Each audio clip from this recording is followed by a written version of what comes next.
Zulqa'dah, Zulhijjah, Muharram, dan yang satu terpisah yaitu Rajab.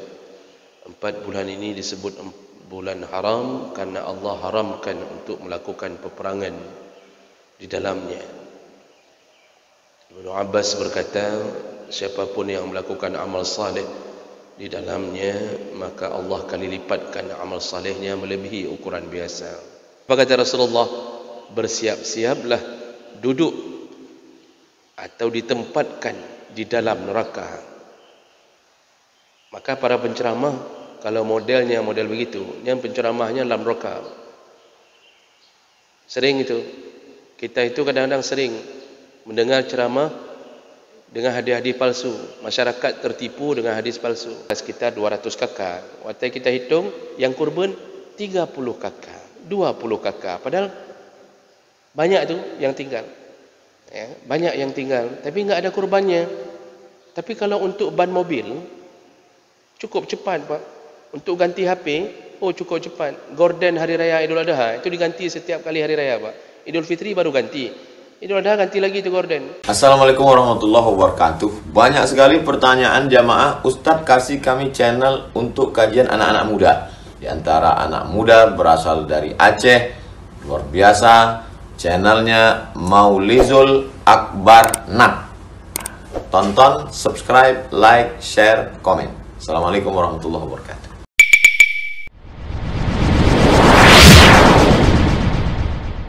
Assalamualaikum warahmatullahi wabarakatuh.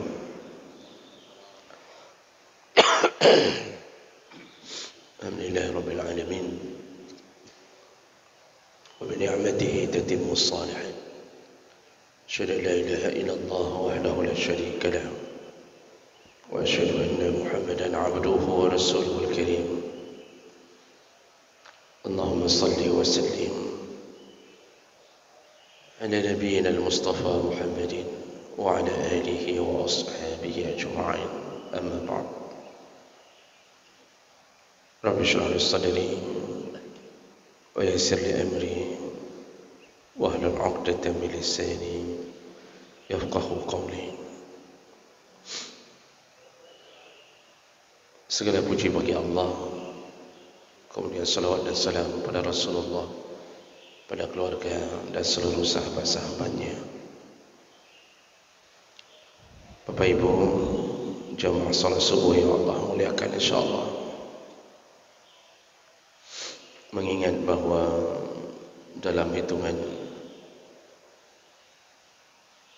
tidak sampai sebulan atau 2 minggu lebih, kita akan memasuki bulan Zulhijjah yang di dalamnya ada kemuliaan-kemuliaan yang diberikan Allah, dan salah satunya adalah berkurban. Maka yang selayaknya kita membahas masih tentang anjuran dan ancaman seputar salat Jumaat. Kita selangi dulu karena kita cuma punya waktu 2 pertemuan dengan hari ini. Karena Rabu yang terakhir, Rabu yang ketiga setelah ini, itu hari megang tanggal 28. Dan kemungkinan saya pun mungkin tidak di tempat. Jadi kita mulai subuh hari ini untuk melihat dan membahas at-targhib fil udhiyah, anjuran untuk melakukan kurban.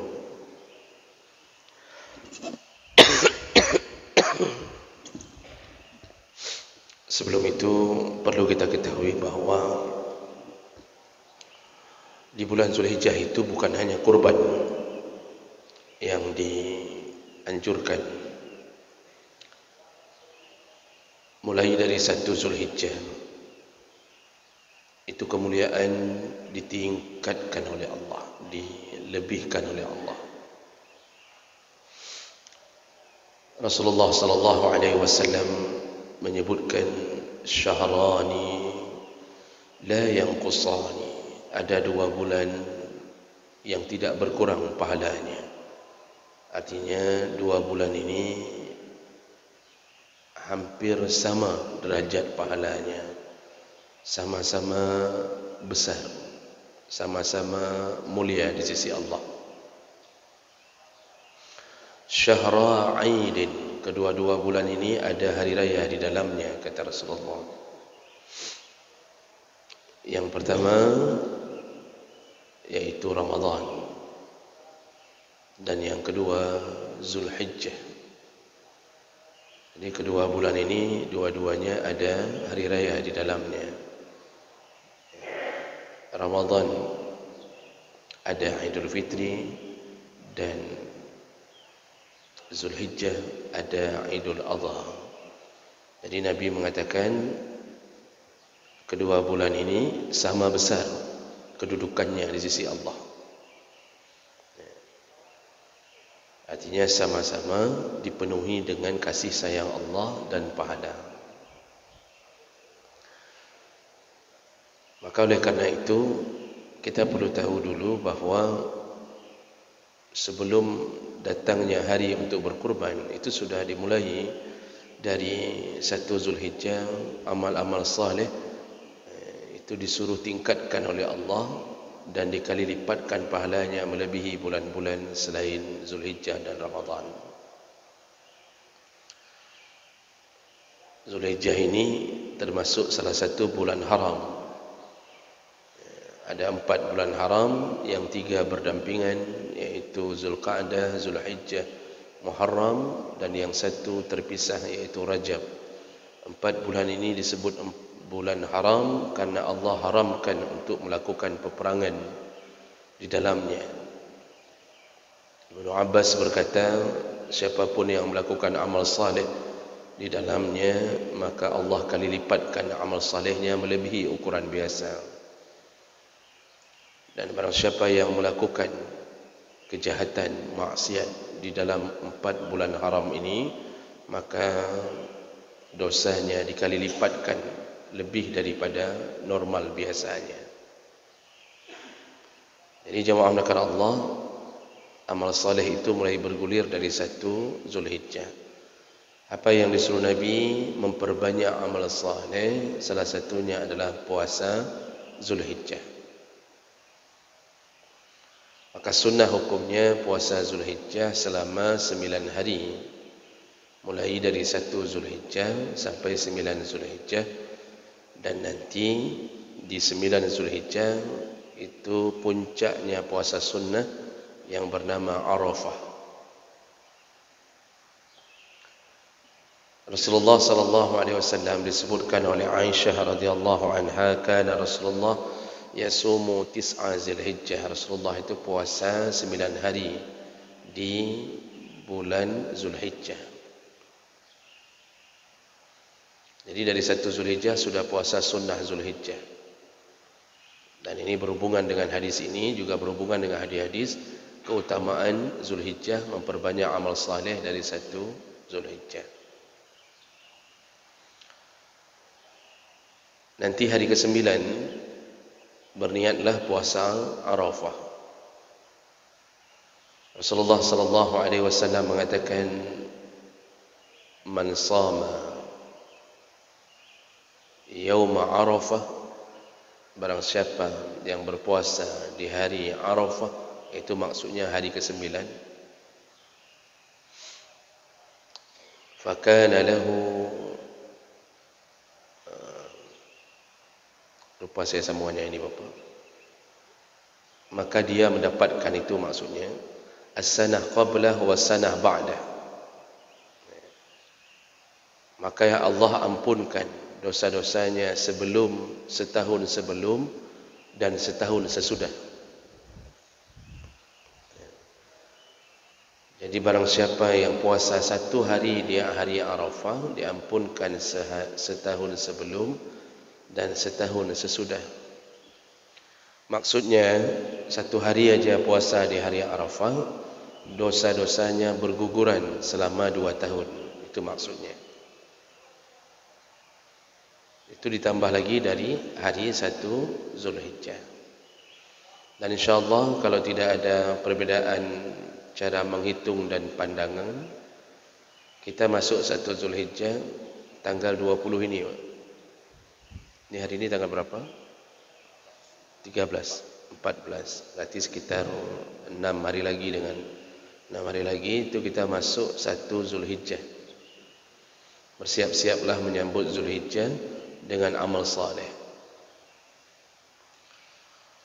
Jadi jemaah melakukan Allah, selain daripada puasa sunnah, disuruh perbanyak zikir, perbanyak sedekah.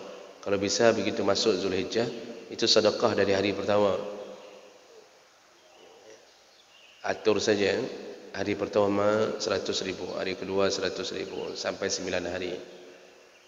Itu selain daripada persiapan menuju puncak amal yang berupa harta di 10 Zulhijjah. Jadi setelah selesai 9 hari pertama bulan Zulhijjah, lalu kemudian kita masuk ke 10 Zulhijjah. Nah, 10, 11, 12, 13 itu disebut ayyamun nahar, hari nahar.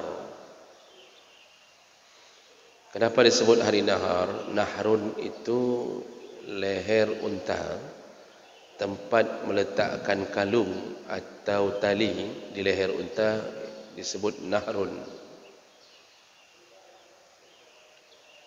Jadi disebut hari-hari nahar karena orang Arab dulu 4 hari itu akan menyembelih, tempatnya yaitu di leher unta yang biasanya tempat diletakkan tali atau kalung. Maka disebutlah dengan hari nahar.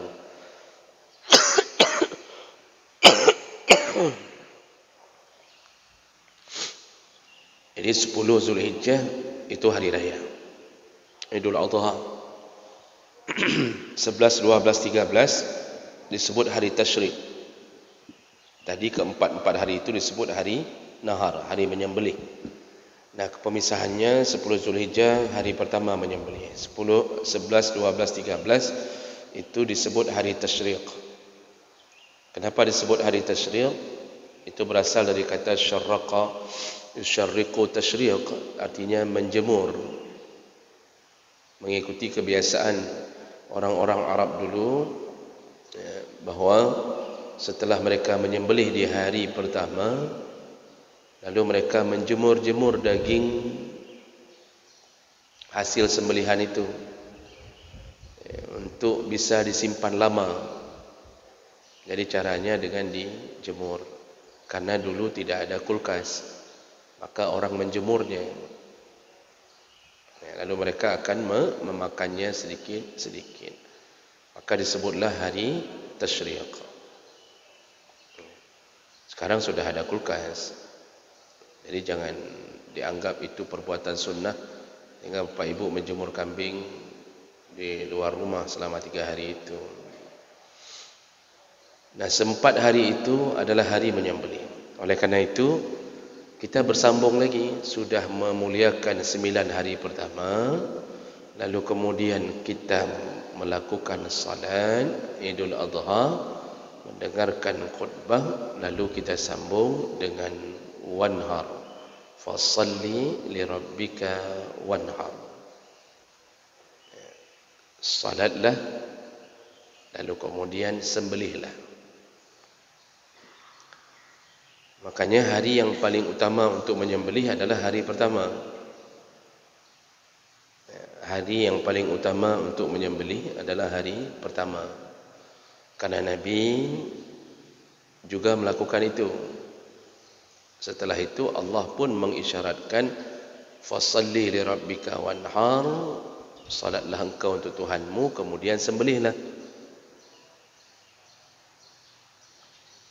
Dalam hadis yang lain Rasulullah pun mengatakan awwalu ma nabda fi yaumina haza, kami memulai hari di Idul Adha, an nusalli, kami salat, summa narji', lalu kemudian kami pulang ke rumah, fananhar, dan langsung kami melakukan penyembelihan. Jadi Nabi dan sahabat selalunya menyembelih setelah salat. Setelah salat. Itu hari yang paling afdal untuk menyembelih. Namun kita hari ini kadang-kadang susah melakukannya karena keadaan. Bisa jadi faktornya macam-macam, Pak.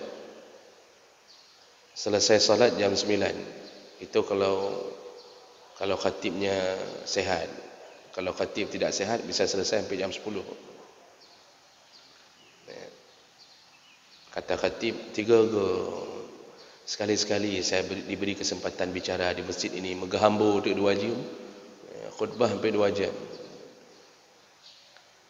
Apakah wajib kita dengar khutbah hari raya? Tidak wajib. Itu sunnah. Beda dengan khutbah Jumaat. Khutbah Jumaat yang enggak dengar batal Jumaatnya karena enggak mencukupi syarat sahnya Jumaat. Mendengar khutbah bahagian daripada itu. Khutbah hari raya enggak wajib. Sunnah. Setelah salat, Nabi naik ke atas mimbar, lalu Nabi mengatakan, siapa yang mau mendengar silahkan, yang mau pulang silahkan, kata Nabi. Itu kata Nabi. Seandainya ada khatib yang mengatakan itu, yang mau pulang silahkan, yang mau dengar silahkan. Saya yakin tu Pak, setengahnya pulang itu.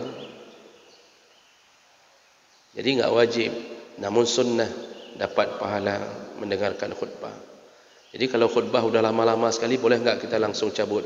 Boleh. Ya, sudah sejam, enggak selesai-selesai. Matahari sudah meninggi. Boleh cabut? Boleh. Ya, tidak berdosa dan tidak menggugurkan pahala salat hari raya. Nah, itu mungkin faktor pertama. Jadi pulang sudah jam 10. Mau melakukan penyembelihan, waktu sempit sekali sudah menjelang zuhur. Khawatir tidak selesai. Atau faktor yang lain, terlalu banyak sembelihan, kemudian dikhawatirkan tidak selesai di hari itu. Ya, macam-macam. Tapi kalau memang bisa, lakukanlah di hari raya pertama. Mengikuti sunnah Nabi SAW. Ya, kalau bisa. Kita kali ini kalau tidak ada perbedaan waktu, nanti kita akan lihat ru'yahnya di 1 Zulhijjah, maka tanggal 29 Juni itu jatuh hari raya, hari Kamis, besoknya Jumaat. Bisa jadi hari Jumaat tertunda lagi nanti Pak, karena ritual Jumaat susah untuk melakukan di hari Jumaat. Nanti kapagat orang raya geleng. Boleh, tapi tidak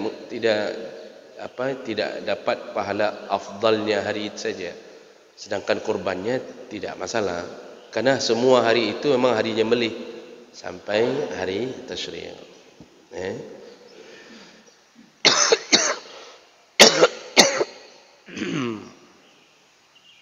Nah, kemudian bagi mereka yang menyembelih, Nabi memberikan kabar gembira. Ya, makanya kitab ini menyusun at-targhib wa tarhib, anjuran dan ancaman.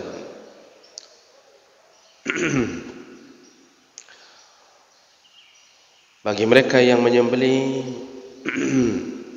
Nabi berikan kabar-kabar yang menyenangkan, janji-janji yang menyenangkan. Berdasarkan hadis dari Aisyah radhiyallahu anha, dan hadis ini banyak para ulama menyatakannya dhaif, lemah. Jadi kesimpulan awal, banyak ulama yang menyatakan hadis-hadis tentang fadilah kurban itu tidak ada yang bisa mencapai derajat sahih. Hadis-hadis tentang fadilah kurban tidak ada yang mencapai derajat sahih.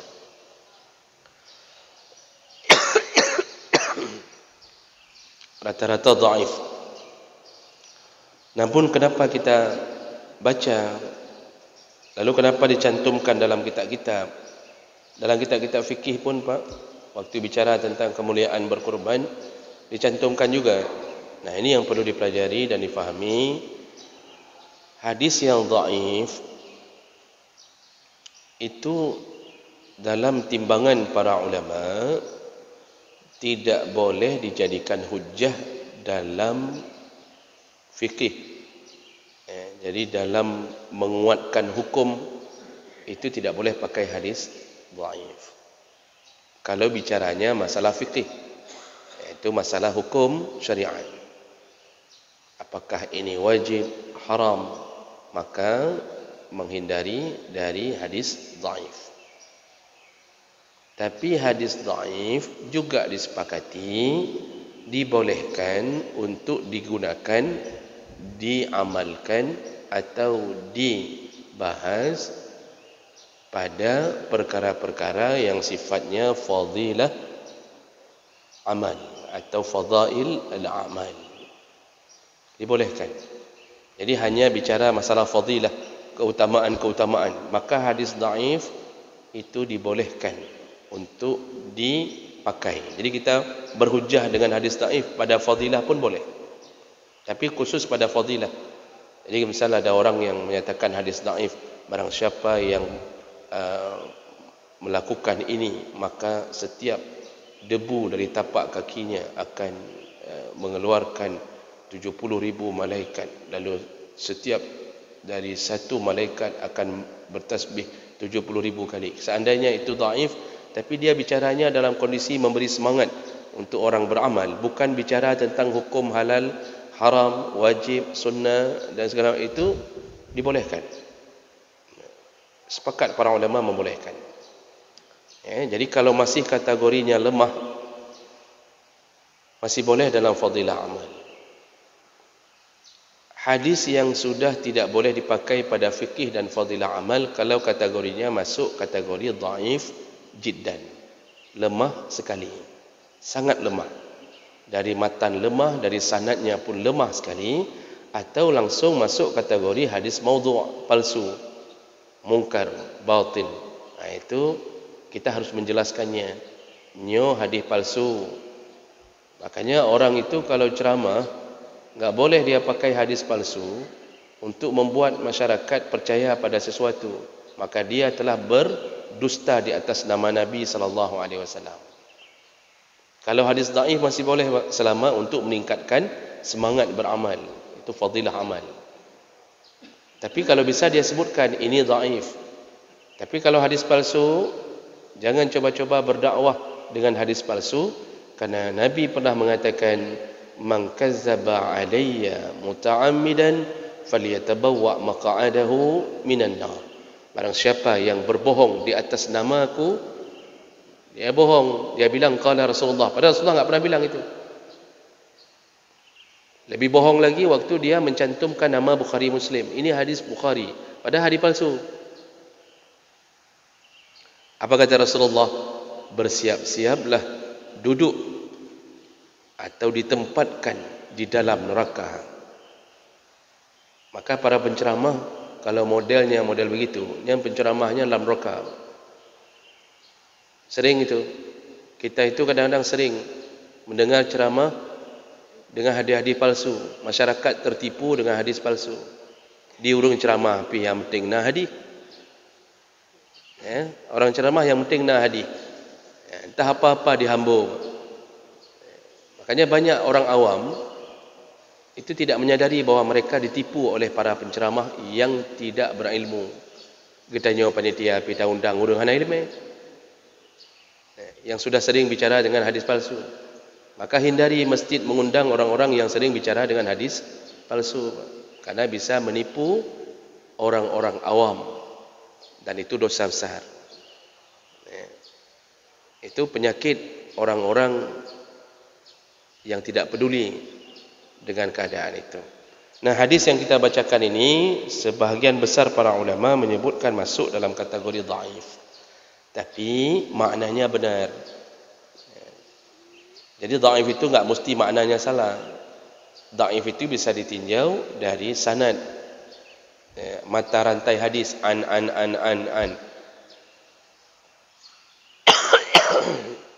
Ada salah satu orang saja yang bodoh di antara an itu, atau kurang ingatannya, atau kurang kuat hafalannya, atau dikenal dalam keadaan suka berdusta, maka hadis itu turun. Walaupun makna hadis itu matannya benar, maka hadis itu langsung derajatnya turun gara-gara ada si fulan.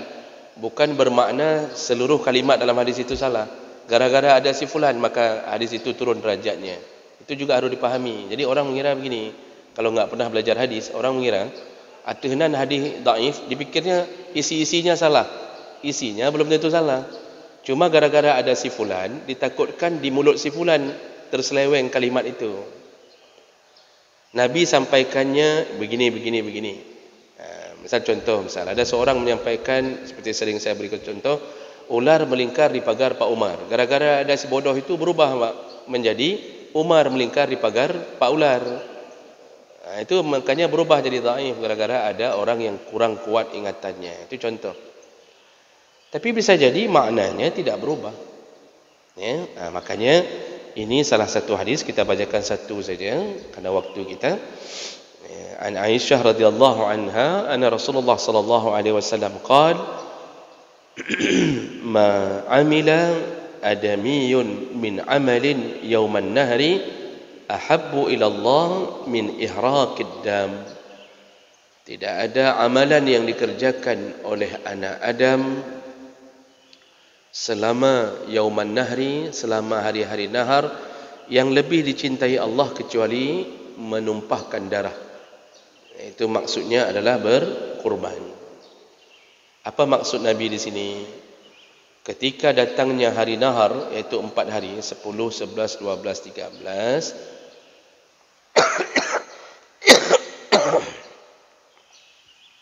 tidak ada amalan yang lebih dicintai Allah kecuali berkurban. Jadi tadi kita sudah puasa sunnah, kita sudah bersedekah banyak dari 1 sampai 9. Khusus 4 hari itu, Nabi ingin menegaskan amalan yang paling dicintai adalah kurban. Walaupun kita bersedekah melebihi jumlah harta yang seharga kurban, kita bersedekah di hari nahar itu, kita bagi-bagi hadiah hari raya Idul Adha 2 kali lipat kurban. Kita kasih angpau untuk saudara kita mencapai 5 juta. Tapi enggak ada kurban. Maka perlu kita ketahui, lebih utama di sisi Allah yang berkurban dengan 2,5 juta daripada yang sedekah 5 juta di hari nahar, di 4 hari itu. Maka utamakanlah untuk berkurban. Makanya orang berilmu itu begitu tahu fadilah amal ini, dia akan mengutamakan kurban lebih dahulu.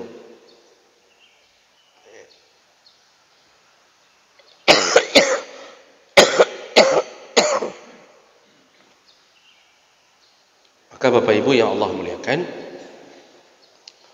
berusahalah untuk berkurban. Makruh hukumnya yang mampu tapi tidak berkurban. Wa yukrahu lil qadir 'alaiha wa yukrahu tarkuha lil qadir 'alaiha. Makruh hukumnya yang mampu tapi tidak berkurban. Dibenci Allah walaupun tidak sampai jatuh ke dosa. Nah, kemudian timbul pertanyaan lain. Siapa yang disebut mampu? Yang tidak disukai Allah, yang disebut mampu tidak berkorban itu siapa?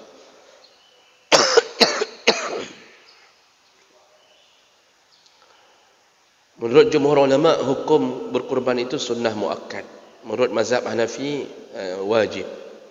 Hanya mazhab Hanafi yang mengatakan wajib. Tapi jumhur ulama mengatakan sunnah muakkad karena ada dalil-dalil yang menyatakan kesunahannya, tidak diwajibkan.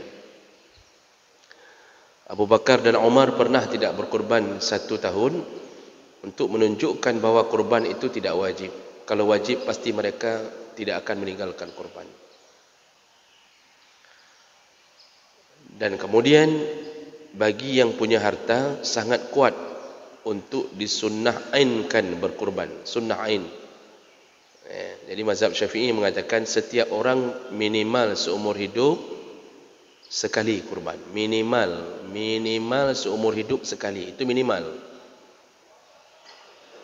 Dan dalam setiap keluarga sunnah kifayah, setiap tahun ada yang berkurban dalam satu keluarga. Boleh isteri, boleh suami, boleh anak-anak. Usahakan dalam setiap tahun satu kakak itu ada satu yang berkorban.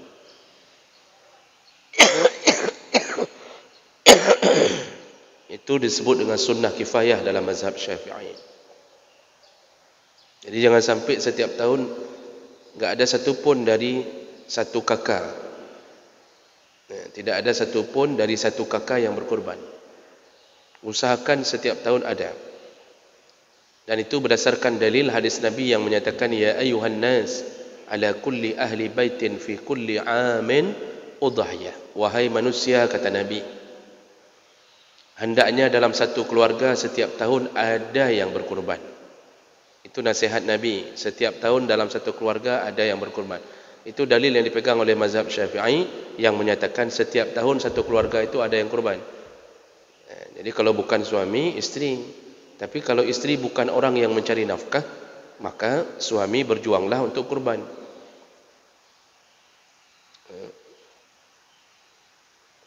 Oh, suami enggak cukup uang, isteri nombok, tambahkan. Atau isteri yang PNS, suami tukang becak. Dulu yang daftarkan waktu daftar PNS ya suami ini, sampai istrinya lulus PNS. Udah lulus minta cerai, kurang ajar. Ya. Dulu yang ngantar-ngantar dia daftar PNS sana sini, itu suami yang tukang becak ni. Sudah lulus minta cerai. Ini dengan becak-becaknya dalam neraka. Bukan becak ini. Ini isteri ini penghuni neraka ini, yang model-model begitu. Jadi isteri yang punya uang enggak cukup, tambahlah. Suami tambah, tanya sama isteri berapa enggak cukup. Begitu juga isteri, tanya sama suami berapa enggak cukup. Isteri nanya, "Bang, berapa enggak cukup?" Harga kurban 2.600.000. Suami bilang, "Yang ada sama saya cuma 100.000." Ini kan enggak cukup, memang enggak ada uang itu namanya. Jadi bagaimana caranya? Ya, kurban salah satunya. Salah satunya. Berdua patungan boleh, tapi waktu beli kambing, waktu niat kurban kambing enggak boleh berdua. Karena kambing hanya boleh untuk satu orang. Kalau mau bersyarikat pada sapi atau lembu, maksimal 7. Maksimal 7, bukan harus 7. Jadi salah faham orang hari ini mengira harus 7. Sehingga begitu nama belum sampai 7, mereka mengatakan hanasah ni kurban kita enggak sampai 7. Cari 2 orang lagi ni, peduk ayunan 7 orang. Enggak. Jadi ada yang salah faham, mengira harus 7. Uang suami, dia mau kurban satu sapi sendiri. Ini orang kaya ni, Pak. Orang kaya baik, saleh. Dia mau kurban satu sapi sendiri. Tapi karena ada pemahaman yang salah, mengira harus 7. Akhirnya dicarinya 6 orang lagi, Pak. Taruhnya nama 6 orang lagi. Padahal dia sendiri pun sudah sah. Ini salah faham. 7 itu maksimal. 1 berkurban 1 sapi boleh, itu bahkan lebih baik. 2 boleh, 3 boleh, 6 boleh, 7 maksimal. 7,5 langsung tidak sah. Kalau pada kambing cuma boleh 1 orang. Maka patungan berdua suami isteri kurban kambing enggak boleh. Yang boleh patungan uang waktu diniatkan tetap harus pada satu orang. Itu prosedurnya. Allah buat prosedur untuk apa? Untuk melihat ketaatan kita. Bagi Allah kalau mau dihilangkan prosedur itu mudahlah, kata Allah, kepuka fikir, taknya kebubut aja. Boleh. Tapi Allah buat ini salat 4 rakaat, harus ada rukuk, harus ada sujud. Untuk apa? Padahal bagi Allah mengatakan salat saja engkau dengan tutup mata, boleh. Tapi Allah buat syariat untuk melihat kualitas ketaatan kita. Karena kita punya janji, yaitu surga. Jadi Allah melihat, mau masuk surga? Ikuti prosedurku. Kita kerja di satu perusahaan aja suka-suka. Bos buat peraturan. Masuk jam 6.30. Bukan jam 7.30, 6.30. Kita baru bangun tidur, cuci mata, langsung fingerprint. Itu perusahaan orang. Suka-suka dia buat. Lalu dia bilang, keluar jam 8.30 malam. Suka-suka dia. Enggak senang keluar. Uang dia, semua punya dia. Manusia aja bisa buat suka-suka dia. Apalagi Maha Pencipta. Maka jemaah melakukan Allah, kurban itu disuruh dalam setiap keluarga ada satu kurban setiap tahun, sunnah kifayah. Makruh kalau punya uang, baik satu kakak atau pribadi, makruh meninggalkan kurban. Maka ukuran makruh diatur dalam 4 mazhab. Kalau mazhab Hanafi tadi wajib, ukurannya 200 dirham. Siapa yang sudah punya uang 200 dirham wajib kurban. Sedangkan dalam pandangan jumhur ulama Maliki, Syafi'i, Hambali menyatakan yang disebut dengan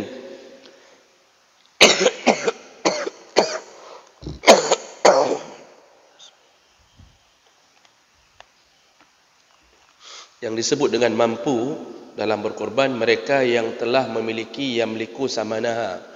Mereka yang telah memiliki uang untuk membeli seekor kurban. Ada uang 2.600.000 ada.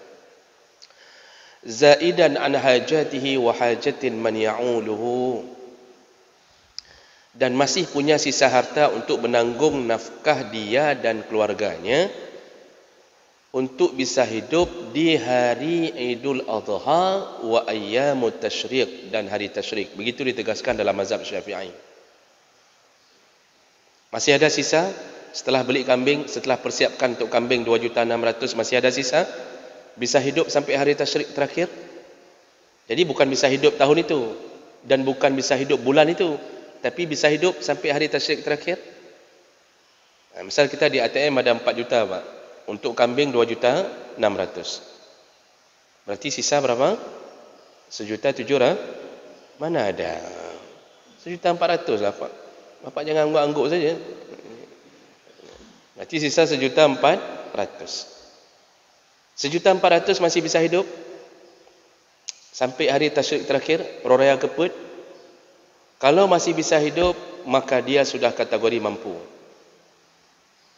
Maksud bisa hidup, ya kebutuhannya primer. Tapi kalau rencana beli kursi Jepara, itu enggak akan korban sampai 20 tahun ya Pak. Ya. Jadi primer. Nah itu ukuran mampu. Bayangkan, berarti kalau begitu ukurannya, hampir semua kita disebut mampu Pak. Kecuali yang miskin sekali. Sekarang rata-rata orang punya uang. Oh, enggak ada suami. Ibu-ibu punya emas. Berapa manyam ibu simpan? 20 manyam. 1 manyam jual, itu sudah dapat 1 kambing. Cuma enggak mau jual. Sukanya tunggu pencuri. Jangan simpan banyak-banyak emas di lemari ibu. Nanti Allah hadirkan pencuri. Habis mandum ban 20 manyam habis. Kalau enggak dihadirkan pencuri, ibu mati, suami ambil, kahwin lagi, itu lebih sakit daripada pencuri. Maka sebelum itu terjadi, segera kurban. Ya, jual 1 manyam, kurbankan. Begitu kata Imam Mazhab. Bahkan Imam Malik dan Imam Hambali mencatat, walau istata'a ayastadin istadan. Kalau mereka mampu berhutang lebih dahulu, sunnah berhutang lebih dahulu. Syaratnya mampu bayar. Padahal berhutang itu enggak baik. Tapi dalam urusan kurban malah disuruh berhutang. Kita PNS, keluar gaji tanggal 1, sedangkan hari raya tanggal 29. Enggak ada uang masuk. Tapi kita yakin ini masuk 7 juta nanti tanggal 1. Disuruh berhutang dulu. Suruh hutang, lebih penyampaian saya. Dona kurbun, tanggal 1 saya bayar. Begitu keluar gaji saya bayar. Apalagi ini menjelang 2024 Pak. Banyak gaji keluar. Gaji 13, gaji 14, macam-macam bisa keluar. Karena orang semuanya kampanye bahwa inilah yang terbaik. Di ujungnya semua ingin membuat imej terbaik. Maka kurban. Jangan sampai tidak kurban. Makanya Nabi mengatakan tidak ada amalan yang lebih hebat di hari nahar kecuali mereka yang berkurban. Oleh karena itu Bapak Ibu, tidak layak kalau satu kampung ada sekitar 200 kakak. Waktu kita hitung yang kurban 30 kakak, 20 kakak. Padahal banyak tu yang tinggal.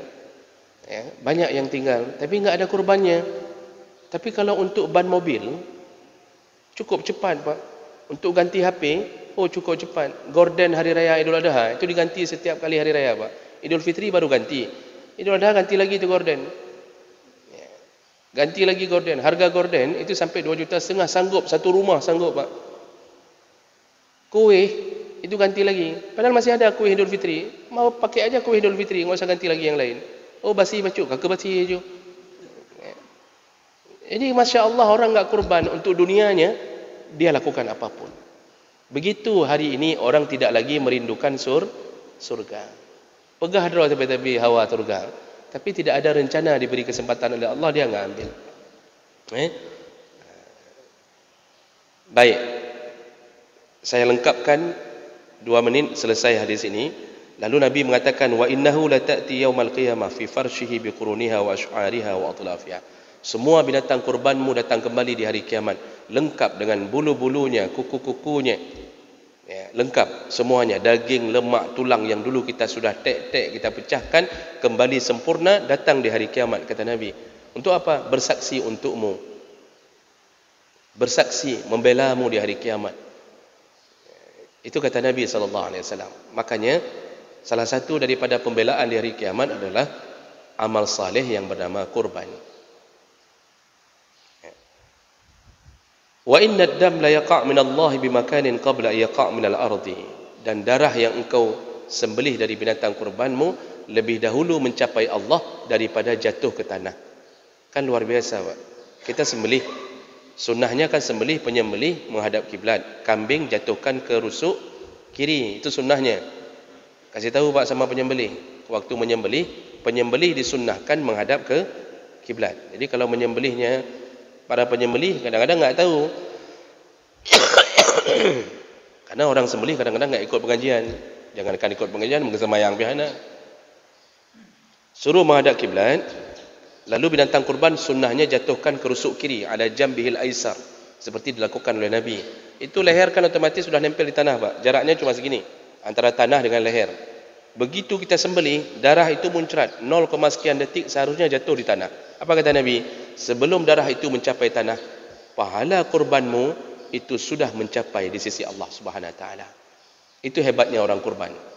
Pahala salat kita, Pak, itu enggak bisa langsung diseleksi oleh Allah. Khusyuk tidak, cukup rukun, cukup syarat, ada baca Al-Fatihah dengan baik, segala macam, baru diterima. Pahala haji begitu, pahala puasa, pahala kurban ya, langsung. Selama dia menggunakan semua yang ditentukan oleh Allah, tidak ada pembatal-pembatal kurban ya, itu semuanya diterima Allah langsung. Itu hebatnya orang yang berkurban ya. Dan jangan gunakan harta haram, karena itu salah satu yang membuat Allah menolak semua kebaikan ya. Jadi kurban itu kalau digunakan harta haram tidak diterima. Kalau digunakan bukan harta sendiri, maka dia tidak pulang, tidak kembali kepada diri sendiri. Makanya para pejabat yang suka kurban dengan uang kantor, itu yang masuk surga kantor, bukan para pejabatnya. Nanti kita diumumkan di masjid ya, dari kantor dinas fulan 2 ekor sapi. Waktu kita teliti, uang kantor, uang kantor, Pak, uang sosial di kantor, bukan uang para pegawai, bukan uang kepala dinas. Itu yang masuk surga siapa? Kantornya. Orangnya, oh belum tentu, Pak. Nah, belum tentu. Nah, jadi begitulah janji Nabi yang pertama. InsyaAllah kita sambung di pertemuan yang akan datang.